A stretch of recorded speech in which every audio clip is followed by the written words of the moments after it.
Hello, my amazing listener.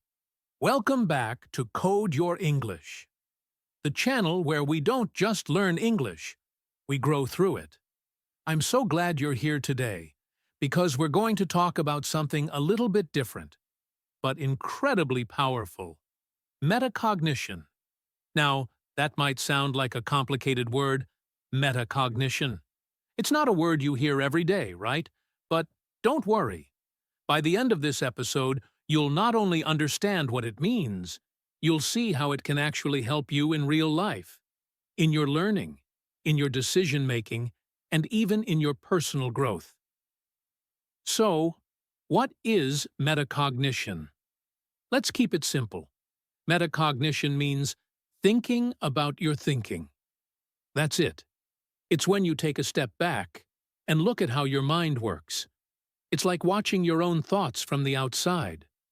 You're not just doing something, you're also aware of how and why you're doing it. Imagine you're watching your brain like it's a movie. That's metacognition.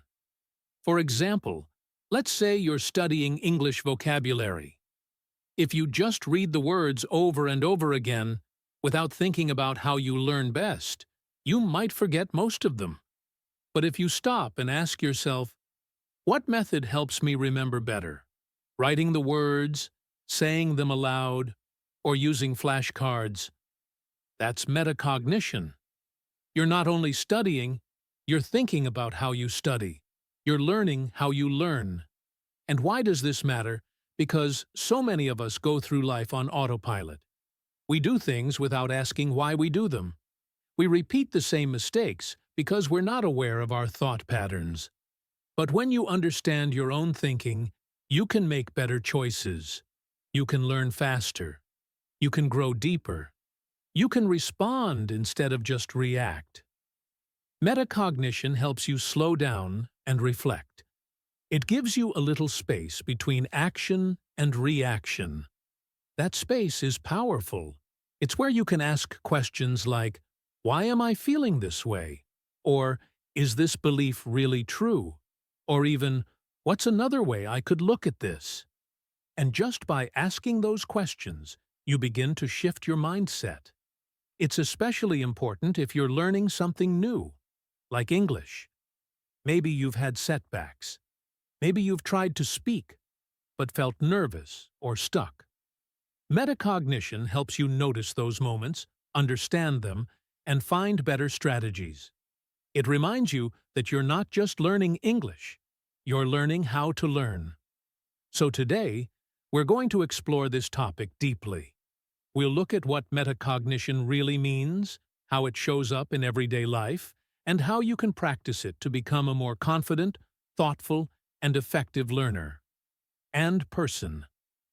Let's take this journey together, because the more you understand your mind, the more power you have to shape your life. Ready? Let's dive in. Breaking down the word, meta plus cognition. All right, so now that we've introduced the idea of metacognition, let's slow down for a moment and take a closer look at the word itself. Sometimes, understanding a word's roots, where it comes from, can help us really understand its meaning on a deeper level. And in this case, it actually helps a lot. The word metacognition is made up of two parts, meta and cognition. Let's start with cognition. This word comes from the Latin word cognoscere, which means to know or to understand. So when we talk about cognition, we're talking about mental processes, how we think, how we understand things, how we remember, how we learn. Cognition is basically everything your brain does when it's working. Solving problems, making decisions, understanding language, learning new ideas, all of that is part of cognition. It's your brain's way of operating in the world. Now, let's look at the first part, meta. This little prefix comes from Greek, and it means beyond, above, or about.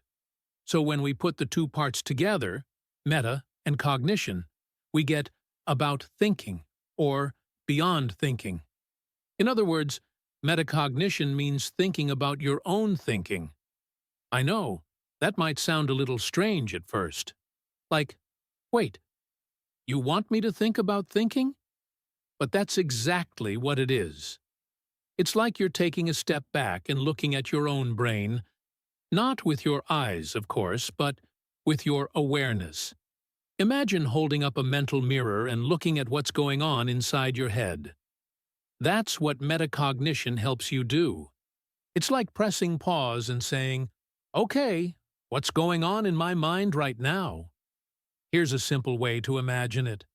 Picture yourself standing on the ground, walking through a forest. You can only see the trees right in front of you.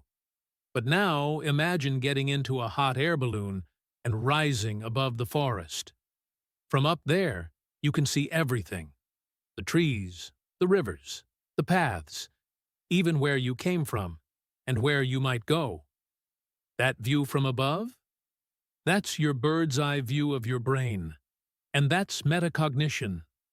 You're not just inside your thoughts, you're observing them from a higher place. And here's another example. Let's say you're reading something in English, and you realize your mind is wandering. Maybe you've read the same sentence 3 times, but you didn't understand it. Have you ever had that moment? I know I have. If you're just reading without awareness, you might keep going and not learn much. But if you stop and say, wait, I'm not focusing, I should slow down. That's metacognition in action. You're noticing what your brain is doing, and you're trying to manage it. You can think of it as being the coach of your own mind. Not just a player running around, but the one watching from the side and saying, maybe we need a new strategy here. And just like a good coach, you don't judge. You observe, you reflect, and you adjust. You don't need to be perfect. You just need to be curious about how you think. In fact, most of us already use metacognition. We just don't realize it. For example, when you ask yourself, did I understand what I just read? That's metacognition. When you say, this is hard for me, maybe I need to try a different way, that's metacognition. It shows up in small moments, in daily decisions, in learning new skills, and even in conversations. Another way to describe it is like mental self-awareness. Just like emotional intelligence helps us notice how we feel, metacognition helps us notice how we think. It gives us the power to slow down and say, wait, is this the best way to handle this? Or, am I being fair to myself right now? Or even, why do I keep telling myself I can't do this? Now, one thing I really want to say here is, metacognition is not about overthinking. A lot of people confuse the two. Overthinking means going in circles, worrying about everything, never taking action.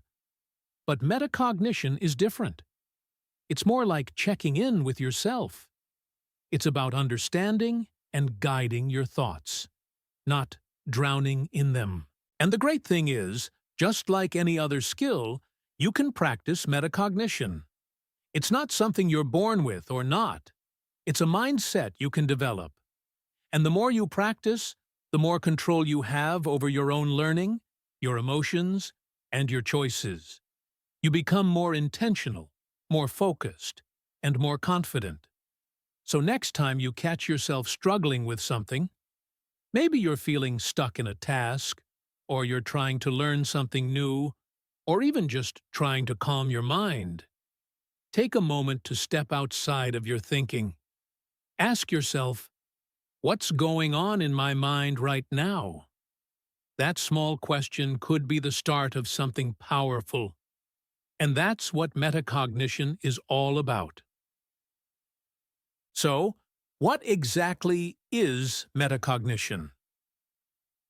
At its simplest, metacognition means thinking about your thinking. It's a big word, but the idea behind it is not complicated. Imagine your brain is like a computer.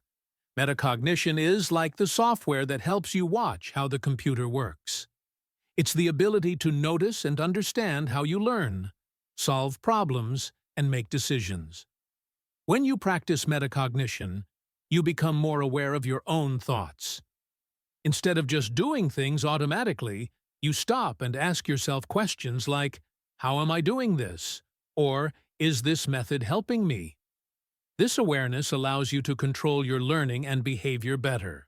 For example, if you realize that reading quietly helps you understand new words better than listening, you can choose to read more. This kind of thinking helps you become a better learner. Metacognition also means you can plan ahead before starting a task. You might ask yourself, "What steps should I take?" or "What problems might I face?" During the task, you monitor your progress and adjust your actions if needed. Afterward, you reflect on what worked and what didn't. This process of planning, monitoring, and reflecting is the heart of metacognition. Why is metacognition so important? Because it helps you learn more effectively. When you understand how you think, you can fix mistakes, improve your skills, and build confidence. It helps you become independent, not just following instructions, but making smart decisions about your learning and actions. Metacognition isn't something you are born with. It's a skill that you can develop with practice. By asking yourself questions, reflecting on your experiences, and trying different approaches, you train your mind to think about thinking.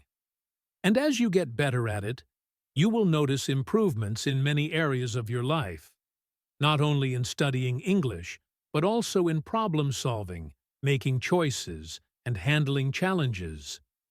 In short, metacognition is like being your own coach. You watch how you think, understand your habits, and guide yourself to learn and grow more effectively. And once you start practicing metacognition, you'll find that learning becomes easier, more interesting, and much more rewarding. Why is metacognition important? So, now that we understand what metacognition means, thinking about your thinking, let's talk about why it's actually important. You might be wondering, okay, this sounds interesting, but how does it really help me in my life? And that's a great question. Because here's the truth. Metacognition is one of the most powerful tools for learning, decision-making, and personal growth. It's not just for students or psychologists. It's for all of us, every day. Think about this. Have you ever studied hard for a test, but felt like nothing was going into your brain? Maybe you read the same page again and again, but later, you couldn't remember anything. Or maybe you've tried learning English in the past, and you felt like you were doing everything right, listening to podcasts, reading books, memorizing vocabulary. But still, your speaking didn't improve. That's where metacognition comes in. It helps you stop and think about how you're learning. Instead of just doing more and more, you pause and ask, is this actually working for me? Maybe you realize you remember words better when you use them in real conversations or when you teach them to someone else. When you notice that, you can change your strategy. That's metacognition, and it saves you time, energy, and frustration. It also helps when you're preparing for something stressful, like giving a presentation or speaking in public. Many people, even in their own language, feel nervous before speaking. But when you use metacognition, you become more aware of the thoughts that are making you nervous. For example, you might realize you're thinking, "What if I make a mistake?" Or, "What if people laugh at me?" These thoughts can create fear. But when you notice them, really notice them, you can start to challenge them. You can ask, "Is that thought true?" Or, "What's the worst that can really happen?" Just by observing your own thinking, you begin to take back control. You learn how to calm your mind and perform better, even under pressure. And let's not forget about conflicts or emotional situations. We've all been there. A disagreement with a friend, a misunderstanding with family, or even a difficult conversation at work. In those moments, it's so easy to react quickly, to say something you regret, or to shut down completely. But metacognition gives you a moment of space. It helps you ask, what am I feeling right now? Why am I feeling this? What's the best way to respond? That space, even just a few seconds, can change everything. It turns a reaction into a response.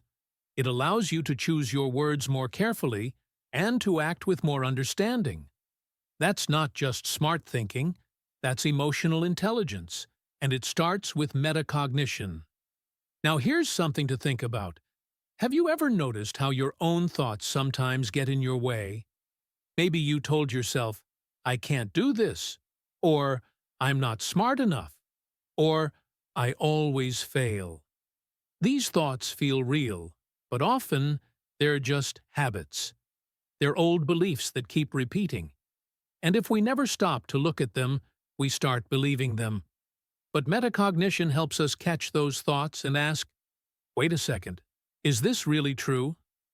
That one question can open the door to a completely different way of thinking and living.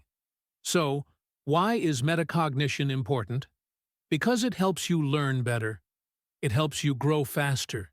It helps you become more confident, more aware, and more in control of your life. Without it, we often repeat the same mistakes, not because we're lazy or not smart, but because we're not thinking about how we think. We're not paying attention to the deeper patterns behind our actions. When you practice metacognition regularly, you start noticing things you never noticed before. You begin to understand yourself better, your strengths, your weaknesses, your habits, your fears.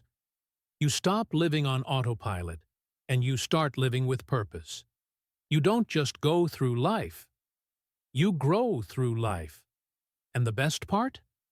You don't need anything special to start. You don't need a fancy journal or a course. You just need a few quiet minutes and the courage to ask yourself questions like, how did I do today? What could I have done differently? Or, what was I thinking when I made that choice? These simple questions can lead to big insights. So, whether you're trying to improve your English, change a habit, prepare for a big challenge, or simply understand yourself better, metacognition is your starting point. It's like turning on a light inside your brain. You see more clearly. You act more wisely. You grow more deeply. And honestly, once you start using it, you'll wonder how you ever lived without it. Metacognition in daily life. Now that we've talked about what metacognition is and why it's important, let's look at how it actually shows up in our daily lives. Because the truth is, metacognition isn't just something you do during study time or in a classroom. It's something that can help you in your everyday decisions, habits, and emotions. And once you start noticing it, you'll realize how useful it really is. Let's start with something many of us struggle with: procrastination. Have you ever had a task to do? Something simple like replying to an email, studying for a test, or cleaning your room. And instead of doing it, you found yourself scrolling on your phone, watching videos, or doing everything else except that one thing. That's procrastination. But metacognition helps you pause and ask yourself, why am I putting this off? Maybe you're avoiding it because it feels boring. Or maybe you're afraid you won't do it perfectly. A lot of the time, procrastination isn't just laziness. It's perfectionism in disguise. We delay something because we want it to be perfect, and if we're not sure we can do it perfectly, we don't do it at all. Metacognition helps us notice that thought pattern. And when we notice it, we can change it.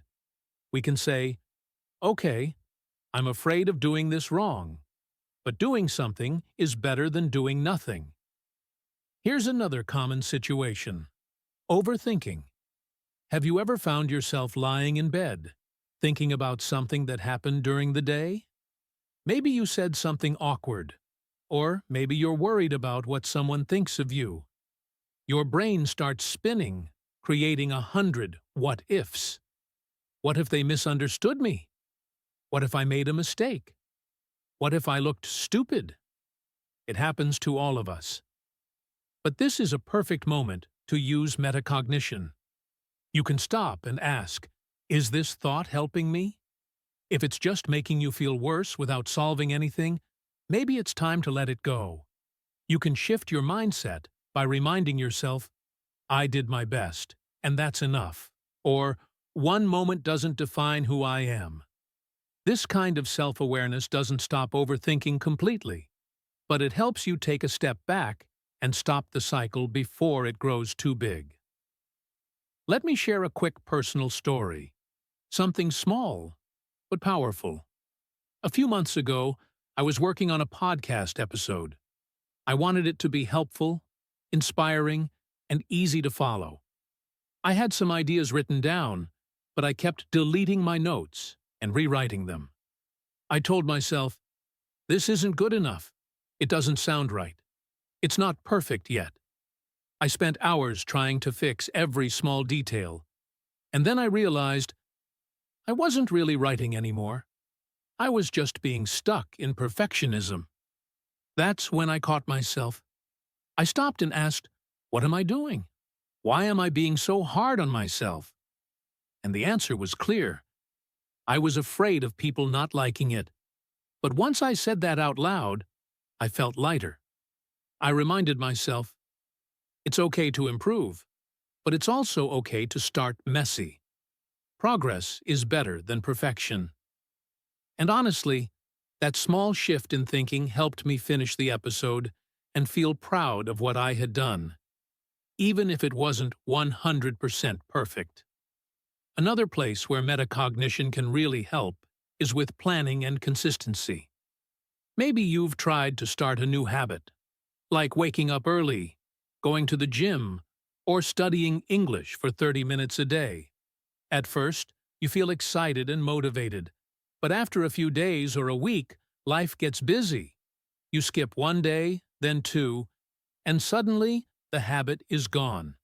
It's easy to feel disappointed in yourself, but instead of giving up, try using metacognition. Ask yourself, what stopped me from being consistent? Maybe you were too tired at night. Maybe your plan wasn't realistic. Maybe you didn't have reminders or support. The point isn't to blame yourself. It's to understand yourself. When you reflect, you can adjust your plan. Maybe you study in the morning instead of at night. Maybe you set smaller goals. And most importantly, you learn that being consistent doesn't mean being perfect.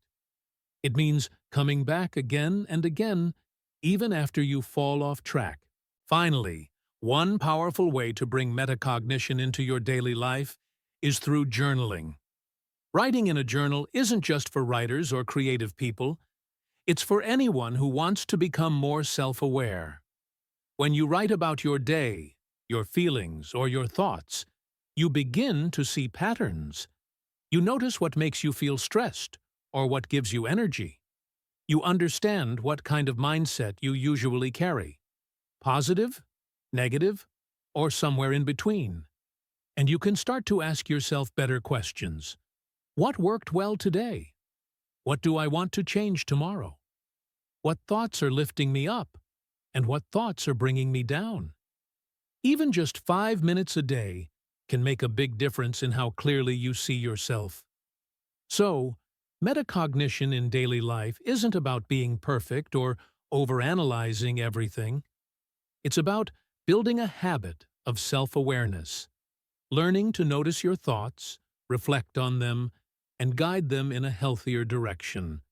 Whether it's dealing with procrastination, overthinking, perfectionism, or planning, you always have the chance to pause, reflect, and move forward with more clarity.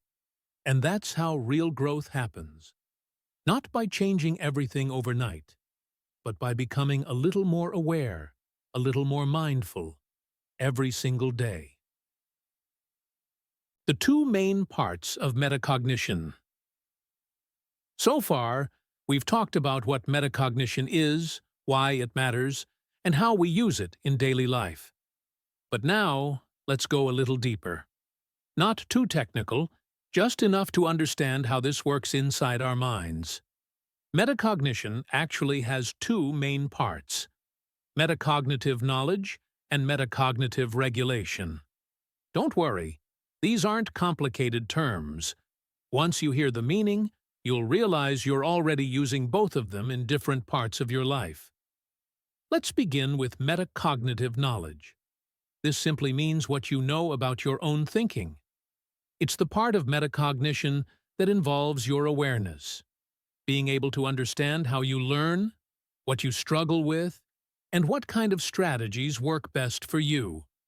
For example, maybe you know that you learn better when you speak things out loud, instead of just reading silently.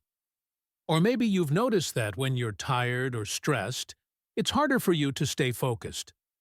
That awareness, knowing your strengths and weaknesses when it comes to thinking and learning, is metacognitive knowledge. It also includes the things you know about different types of tasks and learning methods. For instance, you might realize that writing an essay requires different thinking than preparing for a speaking exam. You might also know that memorizing new vocabulary works better when you connect new words to real-life examples, not just translate them into your first language. This kind of knowledge helps you prepare smarter, not just harder. Let me give you a simple example. Imagine you're trying to learn 20 new English words. Now, someone with strong metacognitive knowledge will stop and think, what's the best way for me to remember these? They might say, well, I remember things better when I group them into categories like food, travel, or work. Or they might think, I need to write them in full sentences, not just lists. That way, I see how they're used in real conversation. These kinds of decisions come from understanding how your own mind works. Now, let's talk about the second part. Metacognitive regulation. This is all about managing your thinking. It's not just about knowing how you think. It's about using that knowledge to guide your learning, solve problems, and stay on track. This part is more active. It includes things like planning how you're going to approach a task, monitoring your progress, and making changes if something isn't working. In short, it's about being in control of your mental process. Let's go back to that vocabulary example. You decided to learn 20 new words by writing them in sentences. Great. That's metacognitive knowledge. But metacognitive regulation is what happens next. As you practice, you ask yourself, is this helping me remember the words? Maybe halfway through, you realize that you're still forgetting some of them. So you pause and think, okay, maybe I need to use these words in a voice recording or talk to a friend using them. That's regulation. You're not just doing the task automatically. You're thinking about how well it's working, and if needed, changing your method. This is also something you use when you plan your day. For example, if you know you focus better in the morning, you might schedule your most difficult tasks early in the day. Or maybe you're studying for an exam, and you give yourself short breaks every 30 minutes to stay fresh. These small but smart choices are signs of metacognitive regulation. You're not just reacting to life. You're actively shaping your experience based on what you know about your thinking. A big part of regulation is self-monitoring, checking in with yourself as you go. For example, during a conversation in English, you might notice, wait, I'm using the same two phrases again and again. That awareness helps you adjust. You might try to use a new phrase you recently learned, or slow down your speaking to think more clearly. And when the conversation is over, you reflect. What went well? What can I do better next time? That reflection is regulation too. You're reviewing your performance and planning your next steps. Another part of metacognitive regulation is evaluating your results. Let's say you tried a new study technique for a week. For example, watching short English videos every day and writing a short summary. After a few days, you check in with yourself. Is this helping me? Do I feel more confident? Am I remembering more? If the answer is yes, you keep going. If not, you think about what to change. Maybe the videos are too difficult. Maybe you need subtitles.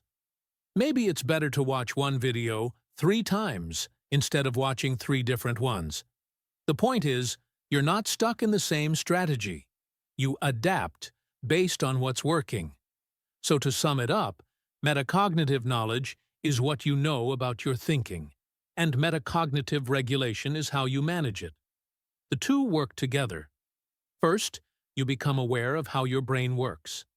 Then, you use that knowledge to plan better, make smarter choices, and grow faster. It's like being the driver of your own mind, not just letting it run on automatic, but choosing the direction and adjusting the speed along the way. And the beautiful thing is, both parts can be learned and improved. You don't need to be a genius. You just need to start asking yourself thoughtful questions. What works for me? What doesn't? What can I do differently? Over time, the more you practice, the more naturally metacognition becomes a part of your thinking. So next time you sit down to learn something, face a challenge, or try to solve a problem, pause for a moment. Ask yourself what you already know about your thinking. Then guide yourself with that knowledge. That's the real power of metacognition. Common barriers to metacognition. So far, we've talked a lot about what metacognition is, why it's important, and how to use it in everyday life. But here's something we also need to be honest about. Sometimes it's not that easy. Even if you understand how helpful self-reflection can be, there are still moments when you don't do it. Or maybe you try, and something inside you blocks it. That's why, in this part, I want to talk about the most common barriers to metacognition, the things that make it hard to think clearly about your thinking. Let's start with one of the biggest barriers of all: self-doubt. Have you ever started learning something new, like a language, a skill, or even a personal goal, and thought to yourself, "I'm not smart enough for this," or "I'll never get it"? That voice inside your head, the one that tells you you're not good enough, is a major roadblock. When you doubt yourself, you stop trying to understand your own learning process. Instead of asking, "How can I improve?" you might ask, "What's wrong with me?" That's a very different kind of question, and it doesn't help you grow. It's easy to get stuck in your own head, thinking about everything that could go wrong instead of focusing on what could go right. Closely connected to self-doubt is negative self-talk.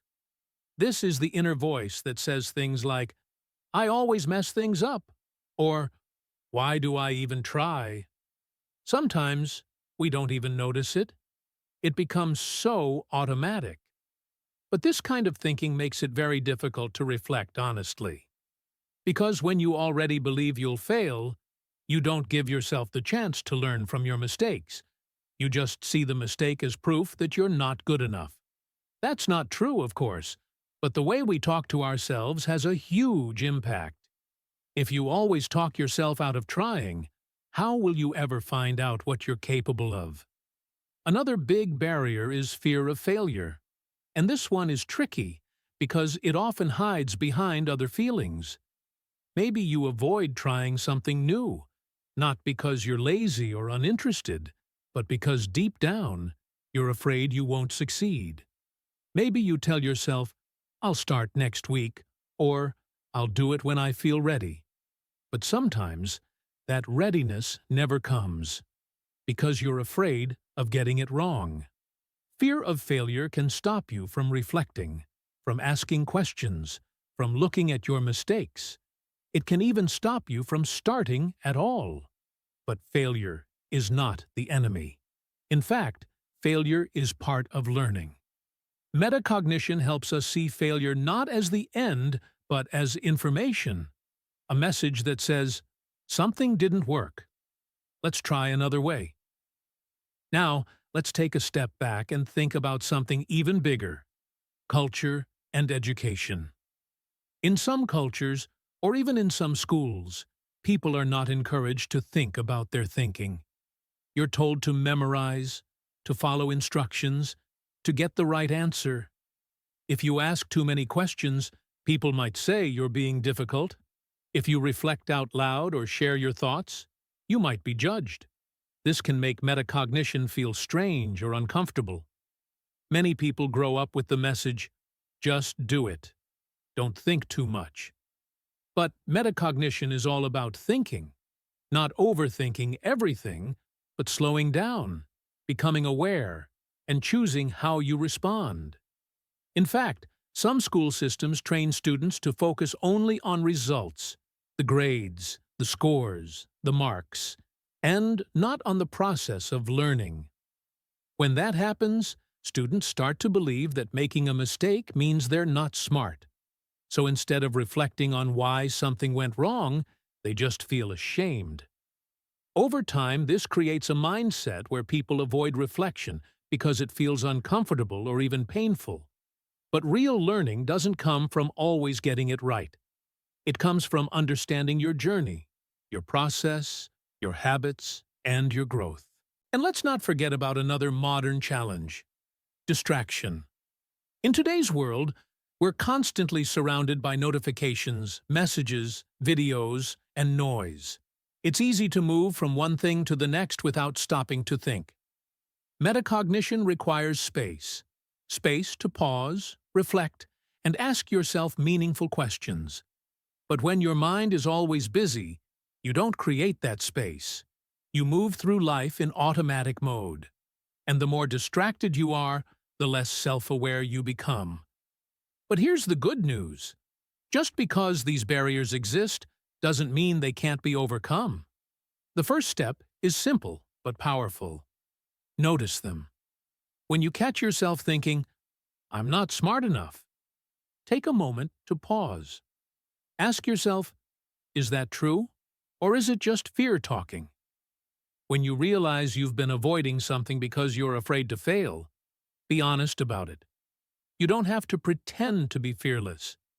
You just have to take one small step forward, even if you feel nervous.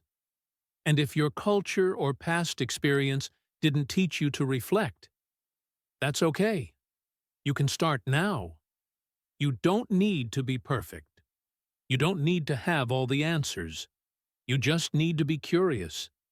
Ask yourself simple questions like, what am I thinking right now? Why did I react that way? What can I try differently next time? These questions might feel awkward at first, but over time they become a habit, a healthy, powerful habit that changes how you learn and live. So yes, there are real barriers to metacognition: self-doubt, negative self-talk, fear, cultural silence, even distraction. But the biggest barrier of all? Believing that change is impossible. And that's not true.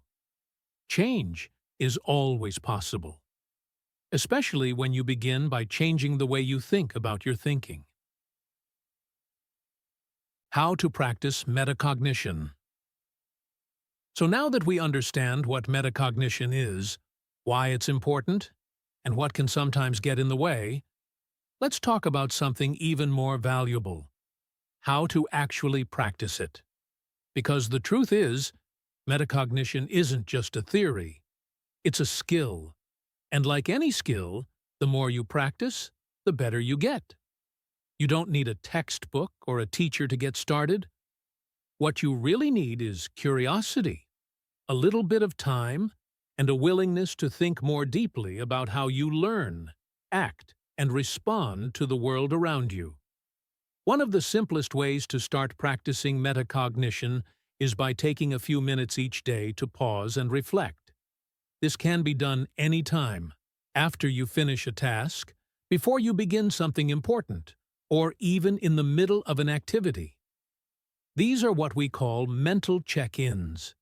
You pause and ask yourself, what am I doing right now? Why am I doing it this way? Is it working? These small questions can make a big difference because they stop you from running on autopilot, and that's where real change begins. Growth starts when we stop running on autopilot and start living with awareness. Let's say you're studying English vocabulary. Instead of just going through the list quickly, stop for a moment and ask, am I remembering these words later? What method is helping me the most? Writing, listening, or saying them out loud? This reflection turns a simple study session into a learning opportunity that actually works for you. And if something isn't working, that's okay. Metacognition is about noticing that and trying something else. Another great method is journaling. Writing things down helps you organize your thoughts and look at them clearly. You don't need to write pages and pages. Even just a few sentences like, today I was focused when I studied, but I got distracted after 20 minutes. Next time, I'll take a short break after 15. That's metacognition in action. You're not just recording your day, you're learning from it. You can even keep a small notebook or use your phone to write down one quick thought at the end of the day. Something like, what did I learn about myself today? Or, what strategy helped me most today? These reflections are simple but powerful.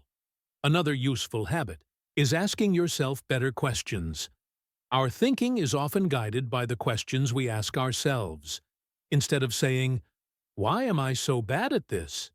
Try asking, what could I try differently next time? Instead of thinking, this always goes wrong, you could ask, what part of this is actually going well? These questions open your mind. They help you move from feeling stuck to feeling curious. And curiosity is what leads to improvement. During a task, you can practice what's called self-monitoring. That means paying attention to your thoughts and actions while you're doing something.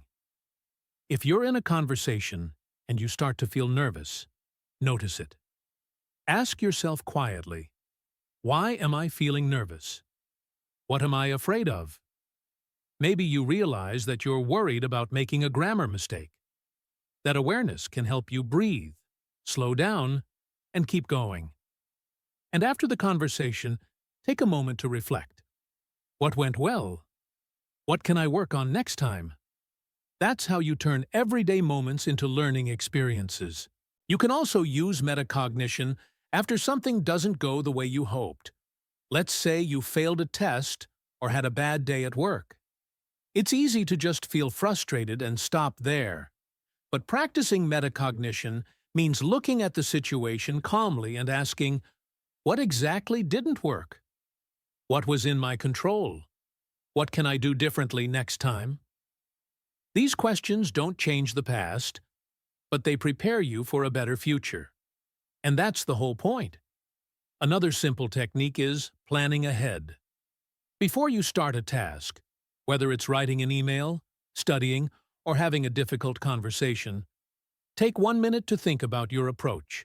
Ask, what's my goal? What steps will help me get there? What do I need to watch out for? These quick questions help you focus and avoid going in the wrong direction. And after the task is done, don't forget to review. Did I do what I planned? What would I change next time? Metacognition isn't about being perfect. It's not about controlling every thought. It's about becoming more aware of your mental habits so you can choose better ones. It's about being honest with yourself. Not judgmental, just curious. If something didn't work, that doesn't mean you failed. It means you noticed, and that's a win. Every time you pause to reflect, every time you ask a thoughtful question, every time you adjust your plan, you are practicing metacognition. And over time, those small moments add up. So if you're wondering where to begin, start simple. Take one moment today to reflect on something you did. Ask yourself one meaningful question. Write down one short sentence about what you noticed. You don't need to do everything at once. You just need to start. Metacognition isn't a switch. It's a habit. And the more you practice, the more natural it becomes. Remember, you are not just a learner. You are also your own guide. And the better you understand your thinking, the more power you have to shape your future. Metacognition and personal growth. Now that we've explored what metacognition is and how to practice it, let's take a moment to look at something even deeper. How this skill can help you grow as a person. Because metacognition isn't just about learning better or becoming more productive. It's also about becoming more mindful, more confident, and more resilient in your everyday life.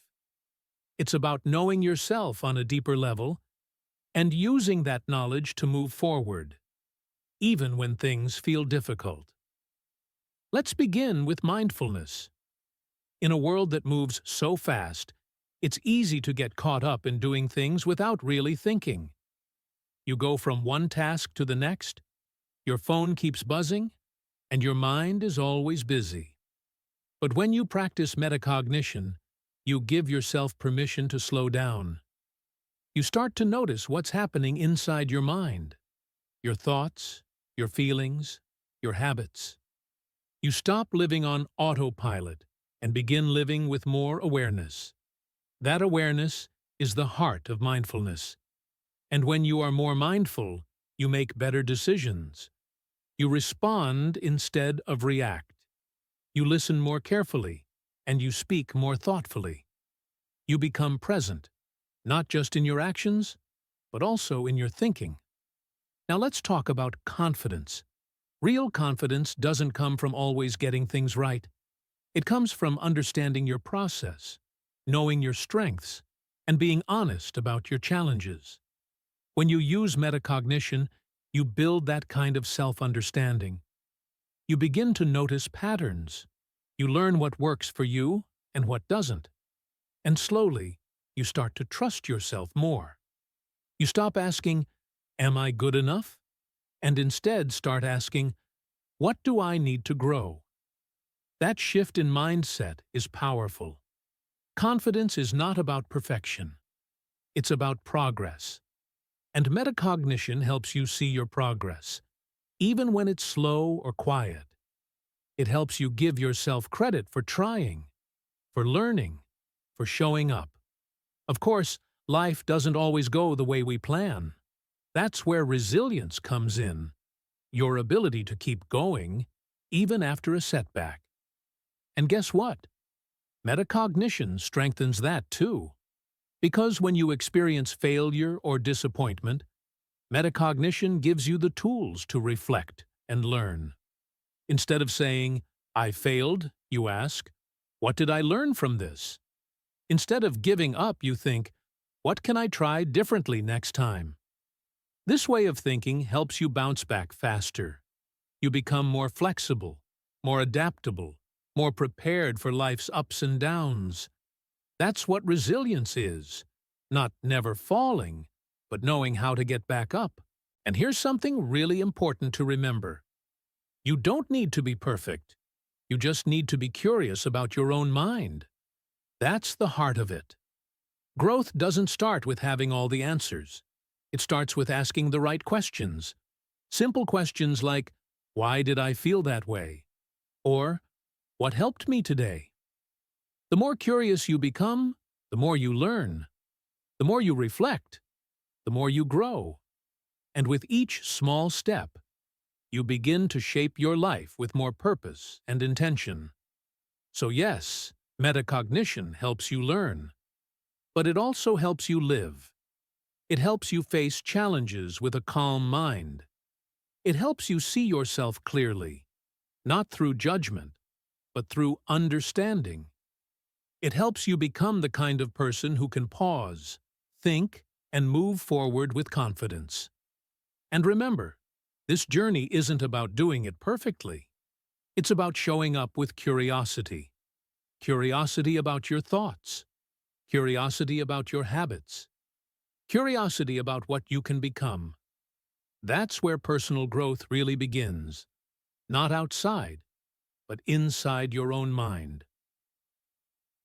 So, let's take a moment now to breathe and bring everything together. We've gone on a deep journey today into the world of metacognition, into the space where your thoughts become something you can actually observe, question, and improve.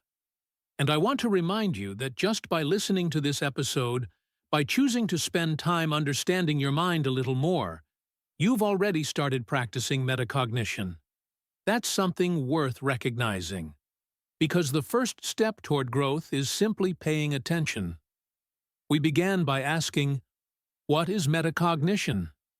And we learned that it means thinking about our thinking, being aware of how we learn, how we solve problems, how we feel about challenges, and how we make decisions. It's that powerful ability to step back and say, wait, what's happening in my mind right now? Is this helpful? Could I try something different? And that small pause can create real change. We explored how metacognition helps us become stronger learners. When we understand how we learn best, we stop wasting time on things that don't work and start doing more of what does. We stop copying other people's methods and start creating our own. That's where real confidence begins, not in getting everything right, but in knowing what helps you move forward. We also talked about the obstacles, the things that can get in the way. Fear of failure, self-doubt, perfectionism. These are all normal human experiences. Everyone struggles with them, but metacognition gives us a way to face those feelings without being controlled by them. It lets us say, I notice this fear, but I don't have to let it stop me. That kind of awareness builds resilience, the ability to keep going even when things feel hard. And we looked at simple ways to practice metacognition, taking a few minutes each day to reflect, asking better questions, writing down your thoughts after a task, planning ahead, and reviewing your process. These are small habits, but they can make a big impact. You don't have to change everything at once. Just start with one thought, one question, one decision to pause and pay attention. That's where it all begins. Finally, we saw how this practice connects to something even more meaningful, personal growth. When you think about your thinking, you start living with more awareness. You become more mindful. You make decisions with more care. You trust yourself more because you know yourself more. And that kind of self-awareness doesn't just make you a better student or worker, it helps you become a more grounded, confident, and thoughtful person. Someone who doesn't just react to life, but responds with clarity. So before we end, I want to ask you a few questions. You don't have to answer them right now, but take them with you. Let them sit in your mind a little longer. When was the last time you really paid attention to your thinking? Not just what you were thinking, but how you were thinking. What did you learn about yourself today? And what one small change could you make, starting today, to think more clearly and more kindly about your own thoughts? Maybe it's slowing down when you feel overwhelmed. Maybe it's writing one line in your journal before bed. Or maybe it's simply noticing the voice in your head and asking, is this helping me right now? These small changes are powerful. They don't need to be perfect. They just need to be honest. If you can, I encourage you to take a few minutes after this episode to journal or reflect. Even saying your thoughts out loud to yourself can help. What stood out to you? What made you think differently? What would you like to explore more? Speaking or writing about your thoughts helps you understand them more deeply. And that's how growth begins. Not just by listening, but by reflecting and applying. Before we finish, I want to thank you. Thank you for your time. Thank you for your focus. And thank you for your openness. These topics aren't always easy, but your willingness to listen, learn, and grow, in English and in life, is inspiring.